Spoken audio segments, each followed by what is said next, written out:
हमारे देश में हम लोगों को, यानी कि सभी लोगों को, चाहे वो हिंदू हो, मुस्लिम हो, क्रिश्चियन हो या फिर कोई और भी धर्म हो, जो धर्म ये क्लेम करते हैं कि उनके कोई भगवान हैं जो चमत्कारिक हैं, पावरफुल हैं और आज भी हैं, आज भी आपके जीवन में वो लोग इंपैक्ट डालते हैं।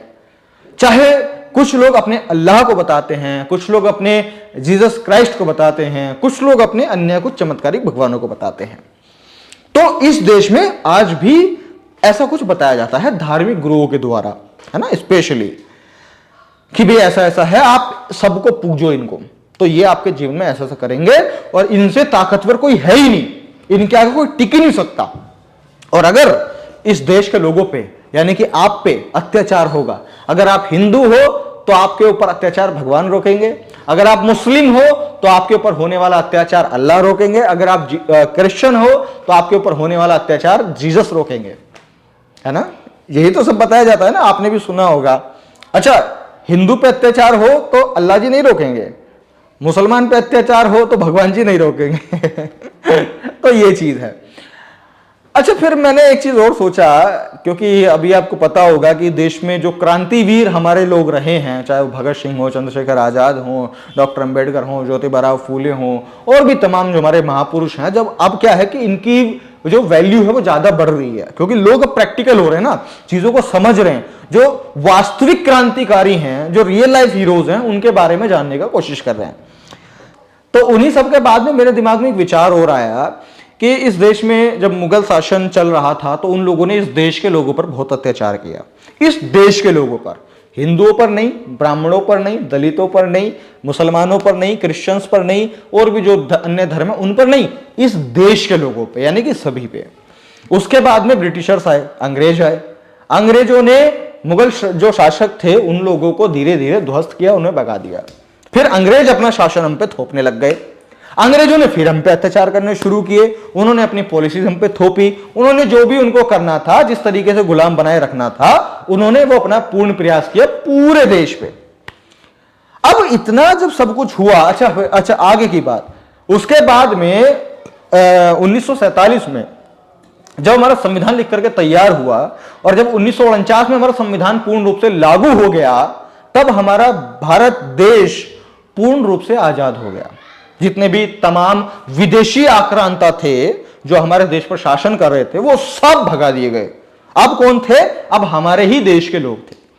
हालांकि अभी भी कुछ हैं विदेशी, लेकिन ठीक है, तो हमारे सब देश के लोग थे। अब मुझे यही सोचने पे मैं मजबूर हो गया कि यार, मुगलों ने इतना अन्याय अत्याचार किया तो ना तो भगवान बचाने आए, ना अल्लाह बचाने आए अपने बंदों को, ना जीसस क्राइस्ट जो है वो बचाने आए, ना ही कोई आया, कोई और चमत्कारी शक्ति नहीं आई। तब भी लोगों ने संघर्ष किया।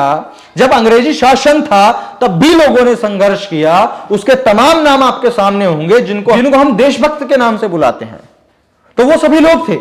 तो देश के ही लोगों ने जब सारा काम किया, तो मैं सोचता हूं कि भगवान का इंपॉर्टेंस कहां है, और इतना इंपॉर्टेंस कि हम लोग उनको पूजते रहे, पाजते रहे, ये सब कुछ करते रहे।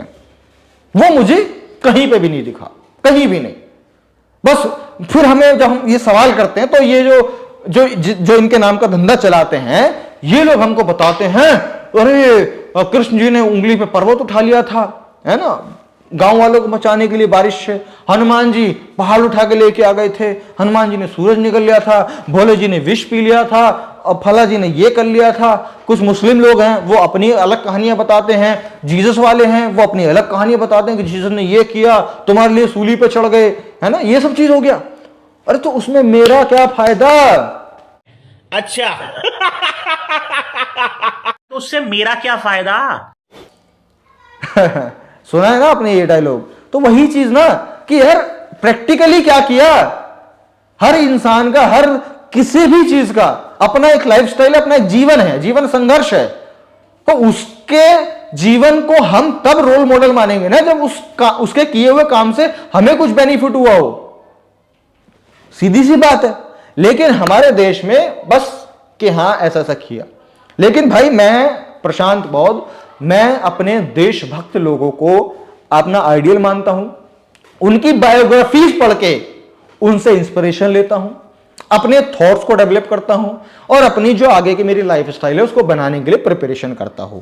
मैं किसी भी काल्पनिक कहानी पर विश्वास नहीं करता, मैं किसी भी काल्पनिक चमत्कार पर विश्वास नहीं करता, मैं किसी भी काल्पनिक गढ़ी हुई कहानी पर कि उसने ये किया वो किया ये किया, तुम्हारे लिए मर गया, तुम्हारे लिए ये हो गया, तुम्हारे लिए वो हो गया, मैं उस चीज पर विश्वास नहीं करता।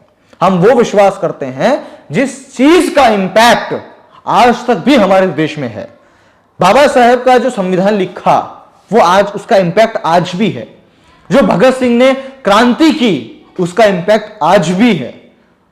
तो जो इंपैक्ट आज भी है उस पर हम विश्वास करते हैं। और मैं तमाम अपने देश के लोगों से कहना चाहूंगा, पहले तो देश के लोगों से, कि आप लोग भी अगर इन शक्तियों पर विश्वास करते रहोगे, चमत्कार पर विश्वास करते रहोगे, शॉर्ट टर्म पे विश्वास करते रहोगे, या फिर कि हम कुछ करें ना करें वो है, तो तुम्हारा घंटा भी कुछ नहीं होने वाला, कुछ भी नहीं होने वाला। तो इसीलिए सेल्फ डिपेंडेंट बनो। तो ये तो हो गई देश के लिए बात।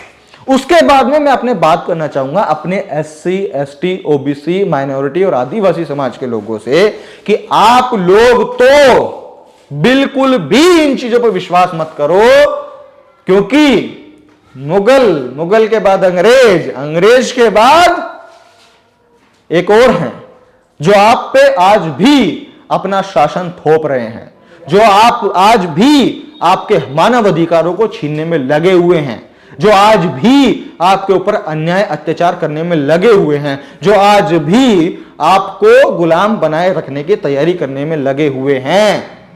और उससे बचाने वाला कोई आपको भगवान ना तो था, ना है, ना कभी होगा।